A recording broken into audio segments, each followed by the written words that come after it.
Semen analysis பண்ணும்போது counting வந்து பார்த்தீங்கன்னா, இன்றைக்கி ஆவரேஜாகவே நிறைய பேருக்கு குறைஞ்சிருக்குன்னே சொல்லலாம். ஏன்னா நான் ஒரு 13-15 இயர்ஸ்க்கு முன்னாடி லேப் ரிப்போர்ட்ஸ் பார்க்கும்போது, ஒரு வேல்யூ எழுதியிருப்பாங்க. இப்போ 80 மில்லியன்ஸ்னு வச்சுக்கோங்களேன். ப்ராக்கெட்டில் வந்து 20 மில்லியன்ஸ் நார்மல் ஆவரேஜ் போட்டிருப்பாங்க. அப்படியே ஸ்லோவாக கிராஜுவலாக வந்து 220 மில்லியன்ஸ் நார்மலாக இருந்தது.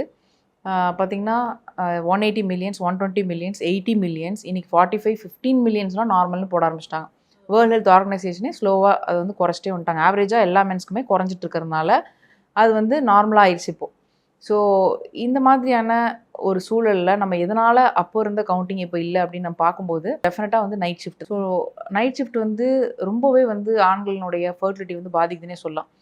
ஏன்னா குறிப்பாக வந்து 9 o'clock நம்ம தூங்கி மார்னிங் 5 o'clock எந்திரிச்சோம் அப்படின்னா எந்த விதமான பிரச்சனையுமே இருக்காது. பட் அப்போ எப்படி விட்டமின் டி கிடைக்கும்? விட்டமின் டி டெஃபிஷியன்சியில் இன்றைக்கி ஹார்ட் அட்டாக், ஃபர்டிலிட்டி இஷ்யூஸ் இந்த மாதிரி நிறைய பிரச்சனைகள் வரும். டெஃபினட்டாக வந்து அவங்களுக்கு கவுண்டிங் குறையிறதுக்கு அதுவே ஒரு காரணமாக இருக்கும்.